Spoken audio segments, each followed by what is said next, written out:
RCR presenta Aquí se habla libertad con Pedro Urruchurtu. Muy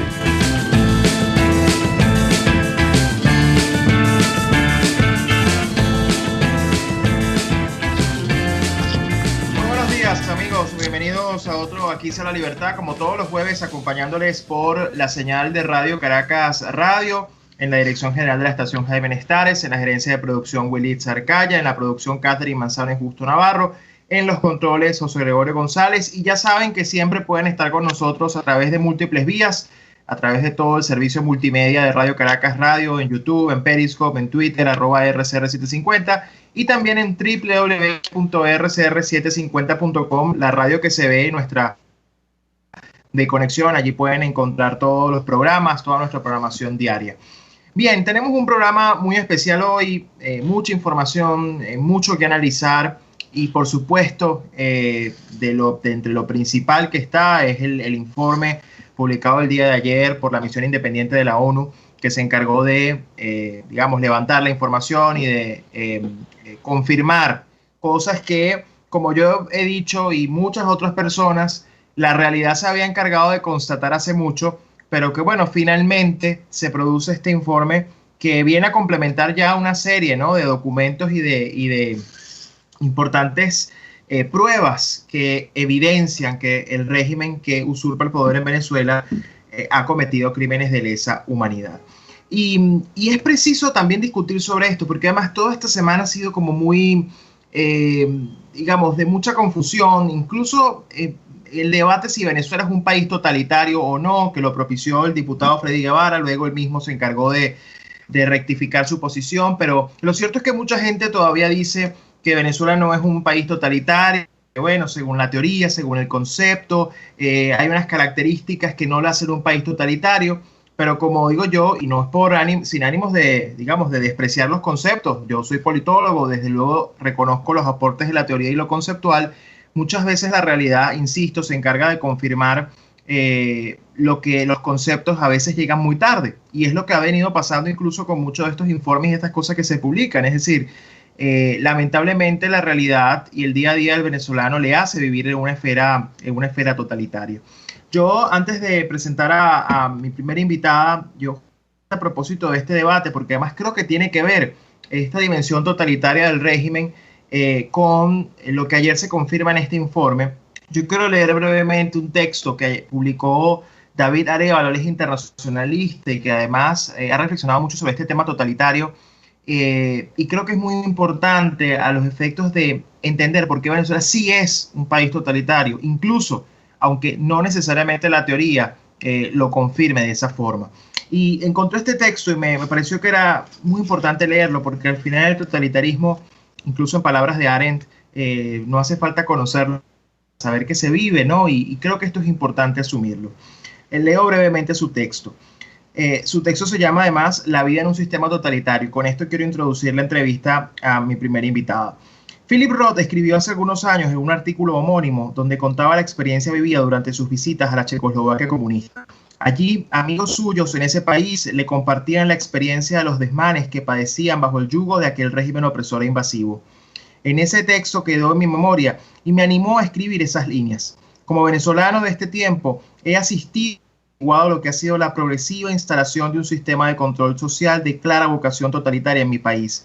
Al respecto, se ha suscitado toda suerte de debates sobre la naturaleza y talante del régimen, incluyendo si se encuentran presentes o no rasgos característicos de los totalitarismos.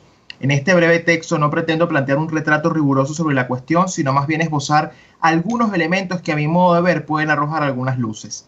Hannah Arendt definió algunos elementos que suelen estar presentes en la experiencia totalitaria: colapso económico, desempleo masivo, privatización de las instituciones públicas, pérdida de la distinción social, incapacidad para diferenciar la realidad de la ficción, fuerte impronta en los movimientos políticos, cinismo y soledad masiva. En totalitarismo, el Estado se hace omnipresente todas o casi todas las relaciones sociales y pasan a través de él. El totalitarismo impone una ideología oficial, pero no se restringe a ella cuando se confronta con la realidad. El bienestar del país es sacrificado en beneficio del movimiento que controla el poder. Las verdades fácticas son sacrificadas de modo que sean consecuentes con la ideología oficial. La dominación totalitaria se expresa a través del aparato estatal y su lenguaje es el uso de la violencia, pero no solo a través de medios externos, sino que también desde el interior del individuo a través de la propaganda y el terror. Arendt señala que la inestabilidad es un requisito funcional de la dominación totalitaria, la impresibilidad es la norma, la incertidumbre es constante, la impotencia producto de la reducción de la autoridad personal termina sacando lo peor de los individuos o lo peor de todas las cosas. Roth describe la experiencia totalitaria desde la perspectiva de la decadencia social, aniquilación cultural, degradación de las libertades y el sometimiento y humillaciones que sufren los ciudadanos comunes. Todas consecuencias naturales de un sistema que impide la libre asociación de empresa, el libre ejercicio profesional, la libertad de expresión y pensamiento. Entonces, ¿cómo Érico un sistema totalitario? De acuerdo con Roth, cada día trae una nueva angustia, un nuevo acontecimiento, un nuevo sentimiento de impotencia y una nueva reducción de las libertades y la libertad de pensamiento en una sociedad censurada, atada y amordazada. Eventualmente no se necesita de consenso académico para saber que se vive en totalitarismo. La experiencia misma se hace perceptible en cada evento cotidiano. Me quedo con esta reflexión. Obviamente no lo leí completo para aprovechar el tiempo, pero al final quienes se excusan se excusan en este tema, la rigurosidad conceptual, los consensos académicos obvian que la realidad es mucho más contundente. Y por eso quiero darle la bienvenida a mi primera invitada para hablar de estos temas y del informe de ayer, Tamara Sujú, defensora de los derechos humanos, activista en el exilio, además una de las voces más firmes y comprometidas que conozco en la defensa de la búsqueda de la verdad y la justicia. Y pues me encanta que pueda acompañarnos hoy. Hola Tamara, bienvenida.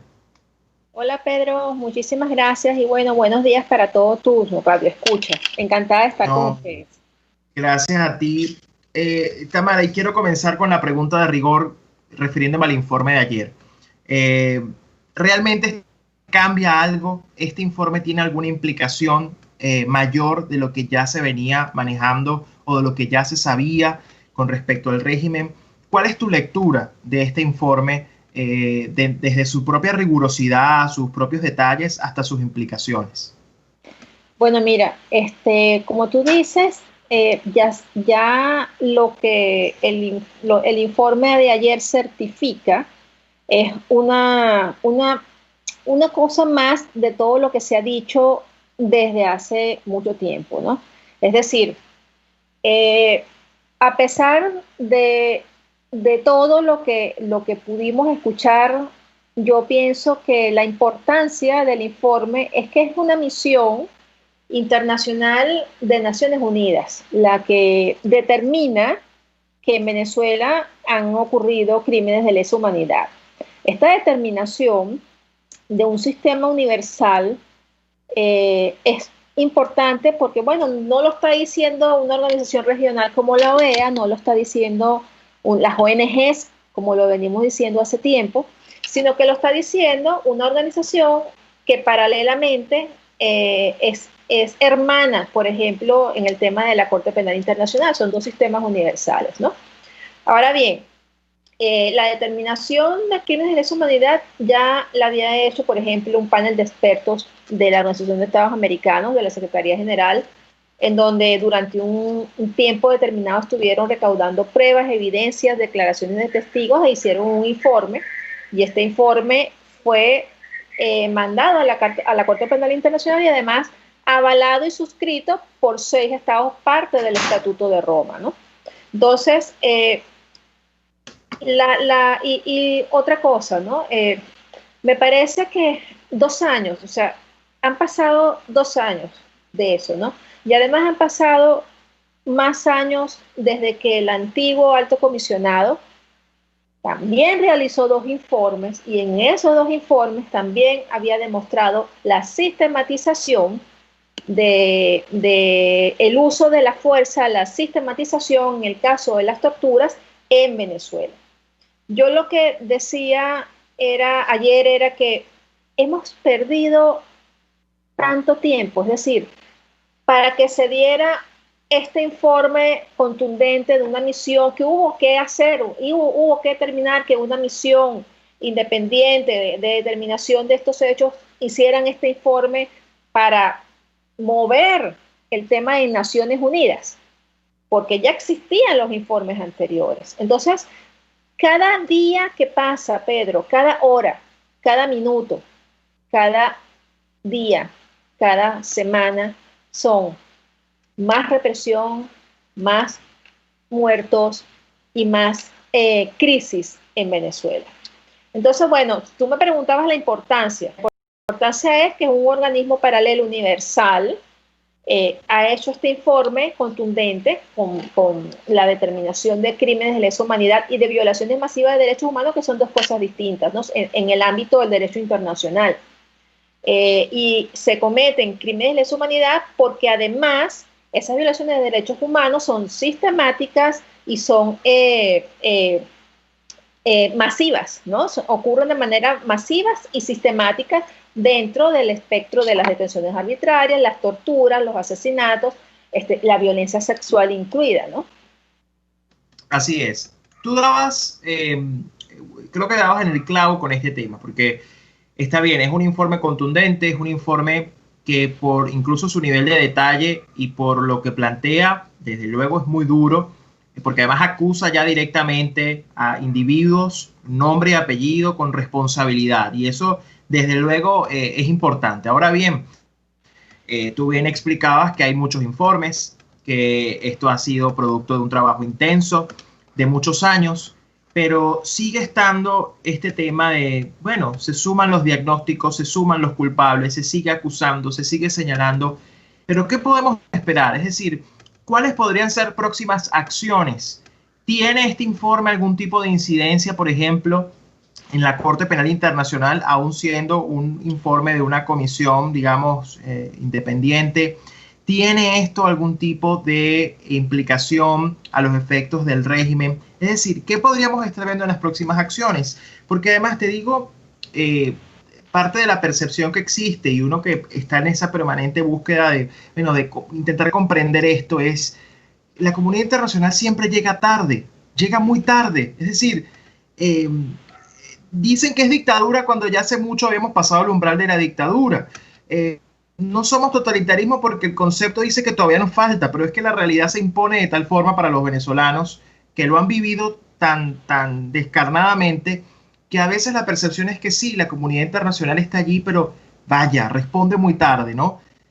¿Cuáles pueden ser esas próximas acciones, Tamara? ¿Y qué crees tú que puede terminar ocurriendo con esto?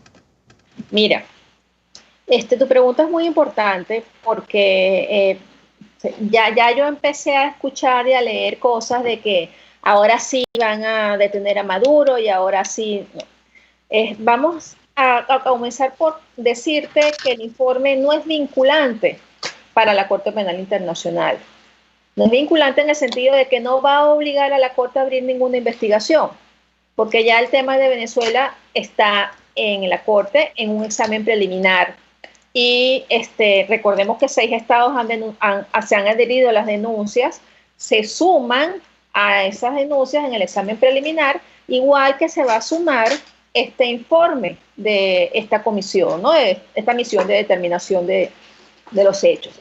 Es importante porque para la Corte lo que produce el sistema universal es importante, por supuesto. Es decir, le está ratificando a la Corte lo que tiene, pero además le está diciendo, le determinó responsabilidades, pero no nos olvidemos que el informe de la Organización de Estados Americanos acusa a 90 personas. Lo que pasa es que solamente 10 están señaladas abiertamente, las otras no están señaladas públicamente, ¿no? Pero también acusa y determina responsabilidades que están determinadas desde hace tiempo. Pero no nos engañemos, Pedro, de que por el informe se va a producir la apertura de una investigación. La Corte Penal Internacional está realizando su examen preliminar, sumará como insumo el informe, este informe, por supuesto, de manera obligatoriamente para ellos muy, muy importante, ¿no? Pero no va a obligar a abrir ninguna investigación, por lo tanto, no es vinculante. Entonces, ¿a qué nos atendemos los venezolanos? O sea, tú me dices, ¿qué va a pasar ahora con ese informe? Ese informe va a ser ahora un motivo de conversatorio dentro del seno del Consejo de Derechos Humanos de Naciones Unidas. Y no nos olvidemos que en el Consejo de Derechos Humanos de Naciones Unidas está sentada está sentado el régimen que comete crímenes de lesa humanidad y violaciones masivas de derechos humanos. Entonces, va a ser muy interesante. Esa era mi siguiente pregunta, porque precisamente, además de que, bueno, perfecto, tenemos el informe contundente, la ONU, sistema universal, pero no nos podemos olvidar de que en el Consejo de Derechos Humanos tiene una silla ese país ayer acusado, o mejor dicho, el régimen acusado de cometer crímenes de lesa humanidad. Mucha gente se pregunta, frente a esa contradicción, ¿qué puede hacer la ONU? Bueno, ahora lo que nosotros pensamos es que, como estaba escuchando ayer, ¿no? Sería muy importante que los países que empujaron a esta comisión, que los países que forman parte de esta comisión, de esta misión que se instaló en Venezuela, impulsaran la expulsión de Venezuela del Consejo de Derechos Humanos, que se puede iniciar esa propuesta, ¿no? Y que debería ocurrir, porque tú no puedes tener sentado en el Consejo de Derechos Humanos a un régimen que ha cometido crímenes de lesa humanidad. Es totalmente absurdo esto, ¿no? Ahora, ¿qué pasa después de eso? No sabemos, es simplemente un conversatorio, es decir, es un debate que va a ocurrir en el Consejo de Derechos Humanos.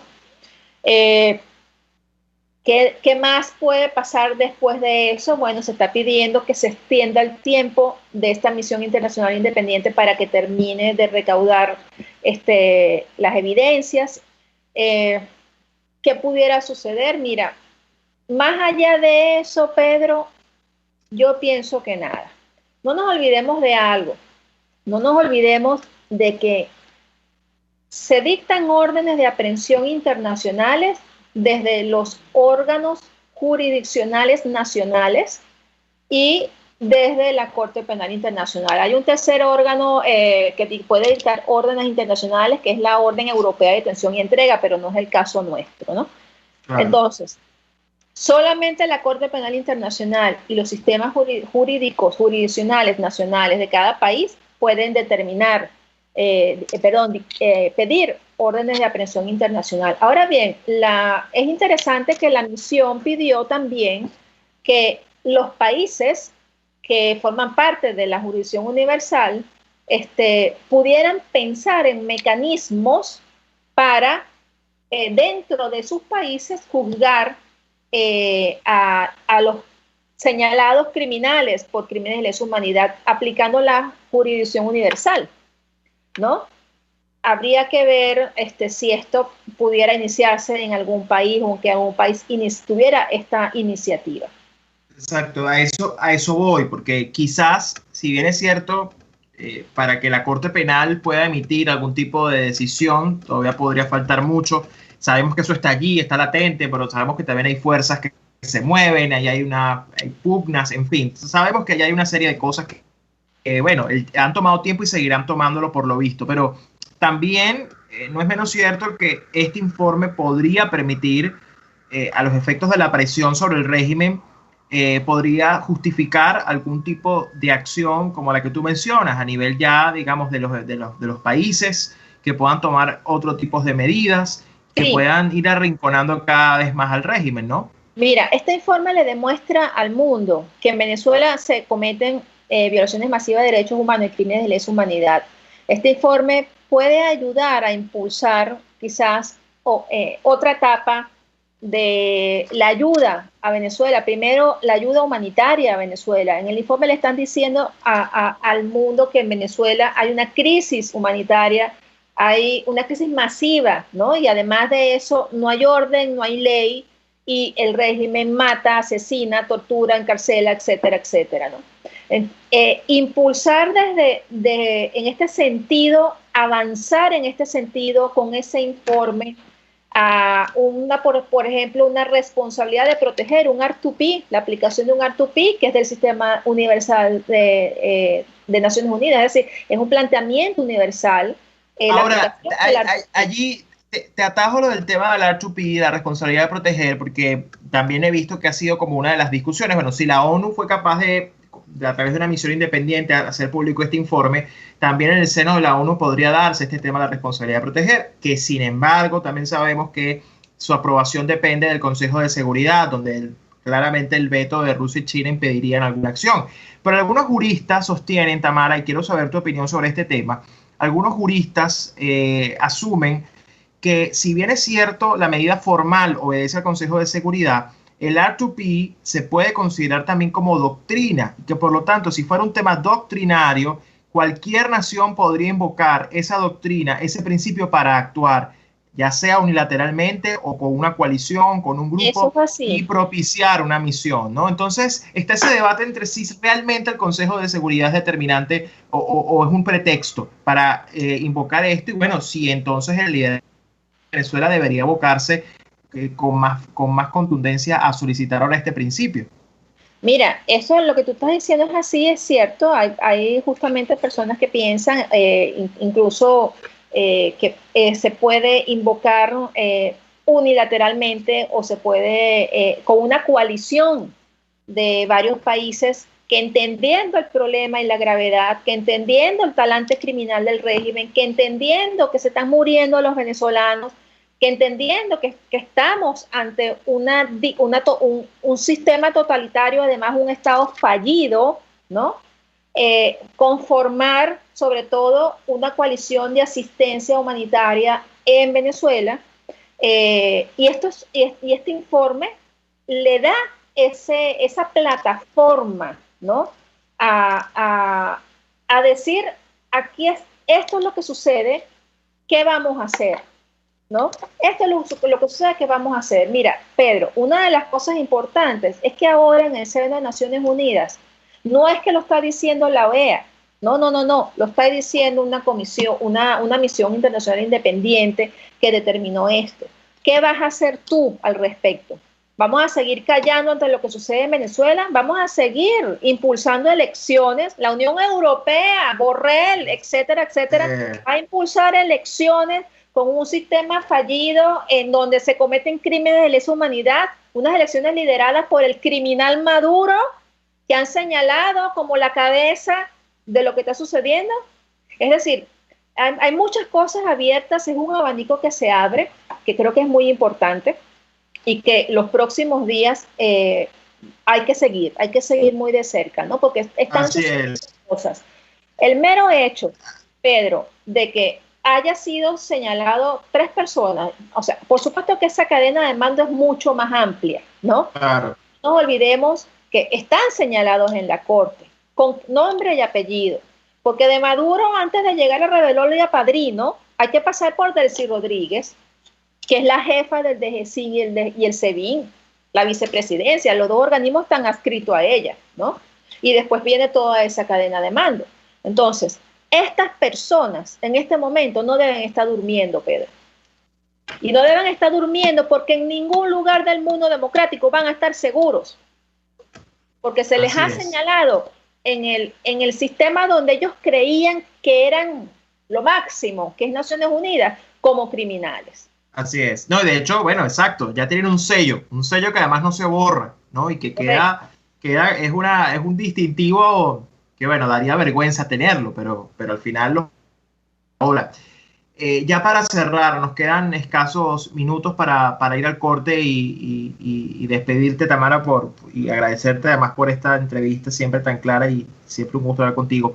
Tú mencionabas este tema de las elecciones, de la farsa electoral, cómo algunos actores internos y externos andan en complicidad intentando vender la idea de que hay condiciones mínimas que se pueden lograr para que haya un proceso y que incluso esa condición mínima pasa, por ejemplo, por cambiar la fecha, es decir, que no sea en diciembre sino en abril, que eso es una condición mínima porque, bueno, eso permitiría que la Unión Europea, que además aquí hay que aclarar con europea, nos referimos a la diplomacia europea liderada por Borrell, tú bien lo mencionabas y todos sabemos que anda en sus andanzas intentando persuadir y convencer a los países de la Unión Europea de que es posible esto. Ahora, lo que queda claro, Tamara, y creo que allí además hay que reivindicar el comunicado del día de ayer de la OEA, en voz del secretario Almagro, que creo que fue un comunicado impecable y contundente. Es decir, Almagro creo que por la calle del medio en el comunicado de la OEA explica y hace el diagnóstico exacto y además tú lo mencionabas, es decir, pensar en elecciones, el que acaba de ser acusado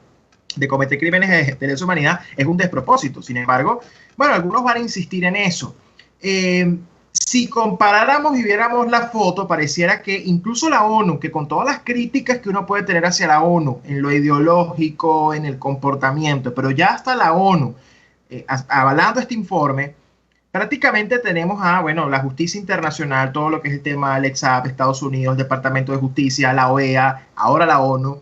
Pareciera que tenemos a la Unión Europea ahí de un ladito, ¿no? Intentando darle un barniz criminal. ¿Tú crees que es posible que la Unión Europea no caiga en esta trampa y finalmente se una a esta lista de posiciones contundentes? ¿O crees que la posición de la Unión Europea en este contexto es inamovible, aún con este informe que debería hacer reflexionar al señor Borrell? Mira, yo tengo sobre la opinión con respecto a la Unión Europea, ¿no? Pienso que una cosa es lo que dice, por ejemplo, Borrell y lo que dice España, el gobierno español, a lo que dice el resto de los países, ¿no? Por ejemplo, Francia, Alemania, República Checa, que la semana pasada se adhirió a las peticiones de la investigación en la Corte Penal Internacional.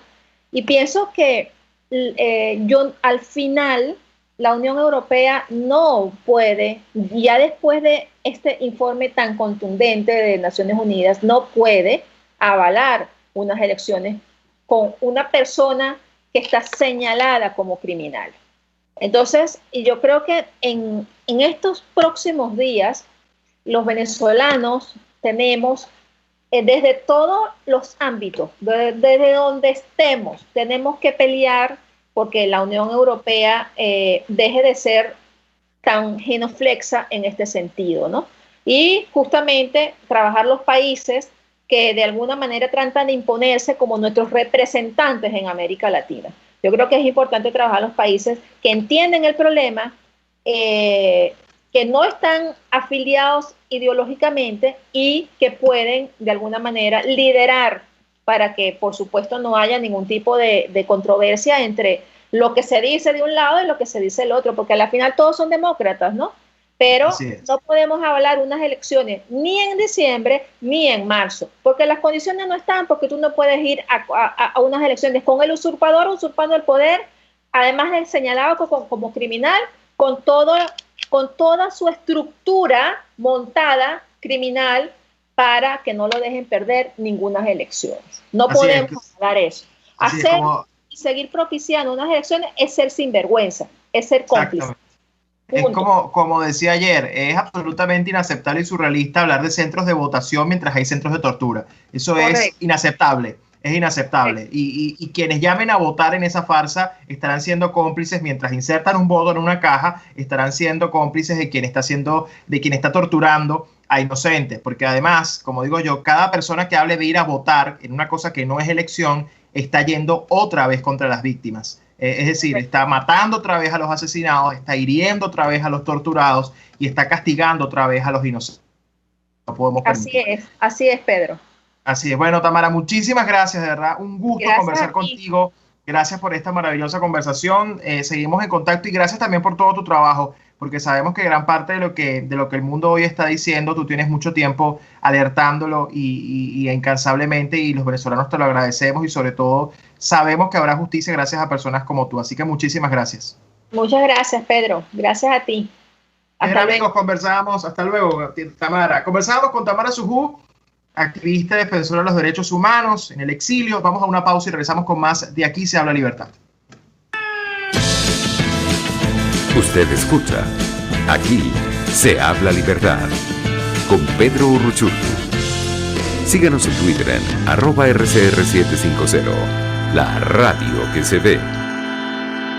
Puedes seguir